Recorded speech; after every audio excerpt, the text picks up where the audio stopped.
If there's one thing we've learned about business and life, it's that people are the X factor. They constantly surprise us, both in amazing ways and not so much. We're Ben and Syya, and welcome to the Gnaw on This Business Bites podcast. This show is all about real life things we all deal with every day, how they relate to business, and how to make some sense out of our daily chaos. Welcome to the show.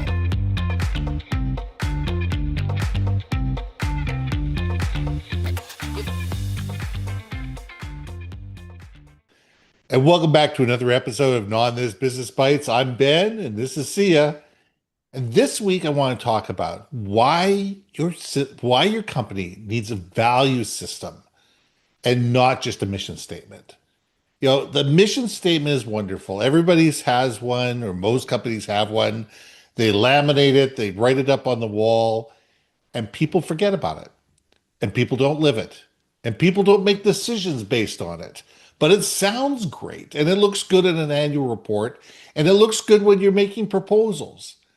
But what really matters is that we have a value system, something that everybody in the company believes, something that everybody pays attention to, something that people sit there and say, this is our culture, this is who we are, this is what we really absolutely believe in, this is what we're willing to fight for, this is what we're willing to fight against. And this is what we make our decisions based off of. And I think that if more companies took the time and actually said and say, these are our values. This is how we hire people. This is how we fire people. This is how we decide which clients we're going to bring on board. This is which jobs we're going to take on. Companies would be far better off. So Syya, let's gnaw on this. You know, mission statements are to me What?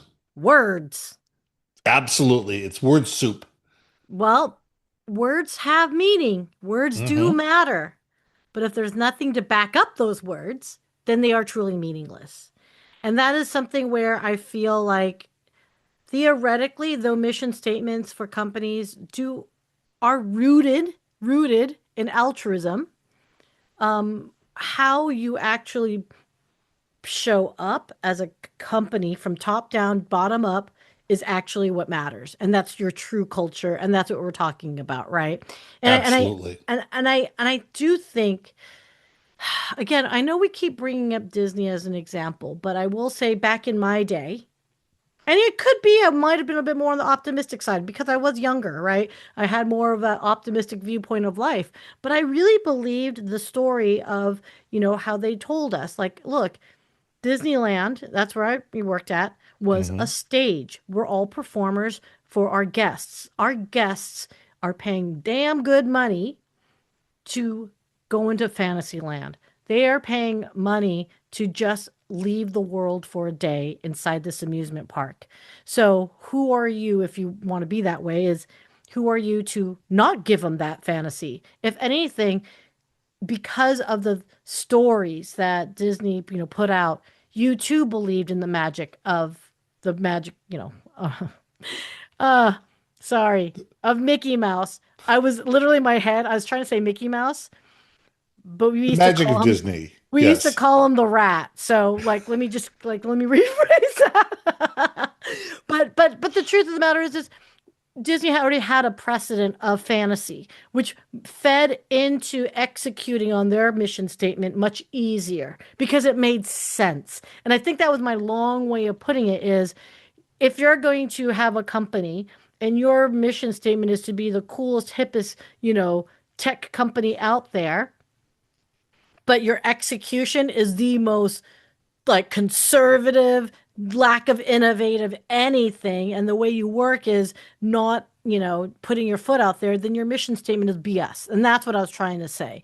And so, I have to say, whatever you might think of Disney now, people, I would say it was rooted in its core in the beginning, very consistent. And that's why it has lasted as long as it has.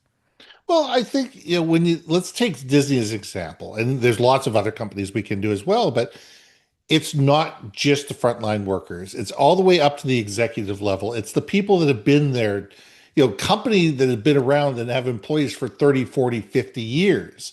People don't stick around in companies especially a company that is as, shall we say, mission focused and client focused as Disney, where there's a lot of pressure every single day to get things right. People don't stick around for 30, 40, 50 years if they don't believe that the company is actually living up to its values. Yeah. If people do, and no company is perfect. Let's put a caveat out there. There's no company that's perfect. Not every single leader within the Disney, experience, looked at Disney values the exact same way. There are probably hiccups in the system, but those people get weeded out very quickly. And Yeah. those people get either retrained or moved over and moved on. But I think if organizations take a look and say, who are we? What do we do? Why do we do it? Who do we do it for? Why should they care? And why do these people enable us to be the company that we wish to become? You're going to have a far better chance of lasting 75, 100, 150, 200 years as an organization than your typical organization that 5, 10, 15 years later it has no sense in itself. And I Yeah. think we need to really concentrate on that if we really want to have longevity as an organization. So I'm about to like give some free consulting advice to McDonald's, for example. Perfect. So I think this is a perfect situation where this brand is international, and for whatever good, bad, ugly, and different people, McDonald's has what's that called when you are nostalgia about it. Okay. Yes. Because you got people that are older who remember back in the day of the burgers costing 5 cents and 25 Hmm. cents and it just being just the idea of having food within minutes like was such a foreign concept back in the day, right? So there's going to be some level of nostalgia for that. Now, fast forward to today, they have a branding challenge right now because the assumption is fast food is inherently unhealthy.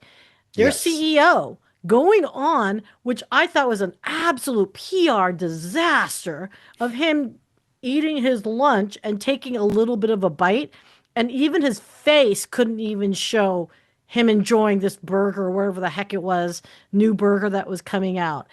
And I think this is where if McDonald's, this is my free advice, if McDonald's wants to pull back and get that nostalgia again, my suggestion to them is go out to the community because it was always about the kids playing a game and being like, you did a good job, you won your game, everyone's going to McDonald's to celebrate the game. And then at Yes. that point, it wasn't so much going to McDonald's and eating a burger, it was hanging out with your buddies after a game. And those are the memories. And oh, wait, it happens to be the situation of you're eating or whatever, you know, and it just happens to be the backdrop of it all, right? And they're not doing that now because I don't know why, but that's my free advice to you guys is, and it doesn't have to be huge. It could just be a few really good like moments. Like again, like Coca-Cola, I'd like to teach the world to sing. There are Gen Zers who actually know that song still. Why? Yes, it can Because sing the song by heart. because there's a nostalgia around it and the messaging around it is good and positive. So again, I'd like to teach the world to sing had nothing to do with I'd like everyone to drink carbonated caramel sugar water. Like, no, that's not what it is, people. So anyway, that's just my unsolicited advice I would give to McDonald's give us some memories, like bring back that, evoke that, and you will see a natural, I won't say turnaround, but you will get the next generation, right? Get the Well, Gen and Alphas if the Zs are don't want you, you know? and I love what you're saying because you look at the burger wars. I mean, there's all sorts of things, but you look at the burger wars, they all look and feel the same. It's your burgers are going to cost you about the same amount of money. Your drink's going to cost you about the same amount of money. Your service is about the same. If you closed your eyes and walked into one of these places, you probably couldn't tell the difference and know which restaurant you were in if somebody just ordered your food for you and put it in front of you and you just had to eat it. And there isn't that same culture. There isn't that same set of values. There isn't the same sense of self of who we were, who we are, and who we want to be as an organization. And I think a lot of it comes down to the thought that they're ruled by people that are far more worried about stock prices and quarterly reports than they are worried about, as you say, the nostalgia and what brings people in the door.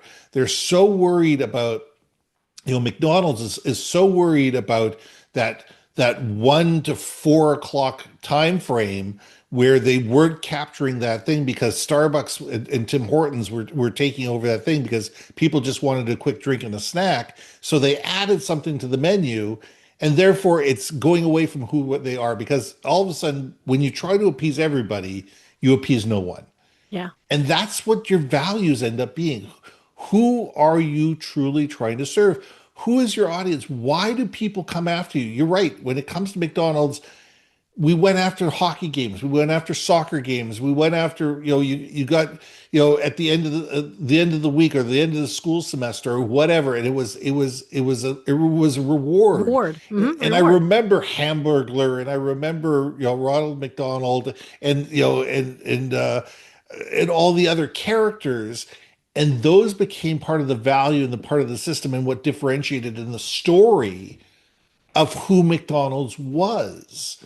And it was the memories that you created and the memories that they enabled you to create. Going out there with your girlfriend, your first date as a girlfriend. When you got your car, you took your car the first time through the drive-through with all your friends. All of those nostalgic ideas of what tie people to a brand are dissipating, and they're moving away from that.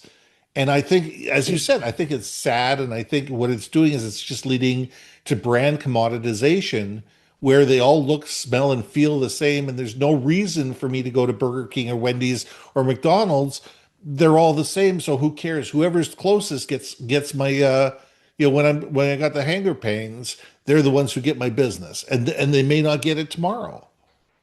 I look, so we, I know we went to retail and fast food and all that stuff. You guys, this applies very much to any business today, any corporate space. Absolutely. Because when you think about it, and then again, I'm doing the analogy because it's easy, which is, people are complaining about McDonald's even automating, where you don't even go up to a counter anymore. You just pick and choose your own stuff, and then food gets shipped out. I mean, they're literally talking about no human Hmm. McDonald altogether, right? So I think where what I'm trying to articulate for that though is as a again corporate, business entity, Fortune 1000, whatnot, everyone knows, all the employees are very well aware of the fact that there are optimization programs in place that's coming down the pipe, right? We're already we there. we are there, already there. Like we Yeah. know that, AI is taking jobs. We knew this. It should not be a surprise to anybody, and it shouldn't be a shocker if it happens to be in your area and field. Question is for you as humans is okay, AI is optimizing a lot of tasks. Are you going to evolve and find a way that you can still be relevant and still contribute to the company? Or are you just going to fight it tooth and nail and just say, I'm going to do this until I get fired, right? But a good company, if their mission statement really does mean we're about family, we are about growing our, business as a family, blah, blah, blah. Like we protect and trust and love our peoples and whatever BS HR friendly mission statement is out there, then put your money where your mouth is. So I challenge any Fortune 1000 to say, look, we know you're going to do optimization. We know this. My question and challenge is how much are you open to helping your current employment team? Yes, we know there's going to be layoffs in some capacity because there might be such massive duplication that it's redundant. But how do you take that redundant workforce that do have the skill sets, do have some intelligence, that maybe you work it around? Because just because you have one task filled doesn't mean it replaces it entirely. Cars did not completely remove horses, right? No. Like there are definitely use cases that still apply. Trains did not replace automobiles, or buses didn't replace automobiles. They're all still there. Planes, trains, automobiles, right? Like it's still all a key component. Ships still very much function in our community, or not community, society it is today. So find that niche as a company is, as you evolve, how do you reallocate your resources and can you train them into that? Because right now I think it's so bleak when people hear about company mission and they're like, yeah, our job is to save the world. Or was it Google that said, don't be evil? How about try and not to be evil? lays off thousands of people. How about try not to be evil and not take all our data and sell it to government? Okay, wait, sorry. Let me put the tinfoil back. But I think we need to, and come to the end of this, but it comes down to humans acting humanely. It all comes down to organizations, whether they're large organizations, small organizations, whatever, sit there going, okay, it's not human in the loop, it's technology in the loop. Humans have to drive the situation. Humans buy from humans. Humans trust humans. Humans want to deal with other human beings. Yes, technology is a wonderful thing and it's going to make our lives better, but it shouldn't be allowed to drive the bus. And companies that have the values of sit there and say, our humans are the ones that are making our company the best things. How do we utilize technology to make our humans' lives better? Is a different situation as how do we maximize profit by getting rid of humans and focusing merely on technology. And if that technology chef makes our customers' life more of a hassle, we don't really care because we're making more money. So we need to sit there and say, what are the values of our organization? Who are we truly trying to serve? Why are we serving them? What value are we trying to put out in the marketplace? And where do we want to be 5, 10, 15, 20, 50 years down the road? And be able to move towards that as an organization, keeping the human element in control. Is it always going to be the most profitable? Maybe it is. We still haven't figured out what AI is truly going to cost us when it comes to when you have to buy tokens. We still haven't figured out what the true cost of an AI technology is. But what we need to do is figure out how do we become a human-based organization. Couldn't agree more, sir. Let's wrap it up. You know what? I'm Ben, I'm Sia. and we'll see you soon. Hey. Thanks for listening to another episode of Not on This Business Bites. If you liked what you heard, we most humbly ask that you like, share, and hit that subscribe button. If you want to communicate more effectively within your organization, contact Ben at iambenbaker.com or me at brilliantbeanmedia.com. We can help you build your community, brand awareness, and personality through digital content and podcasting. We cannot wait to hear from you. See you next week for another episode of Not on This Business Bites.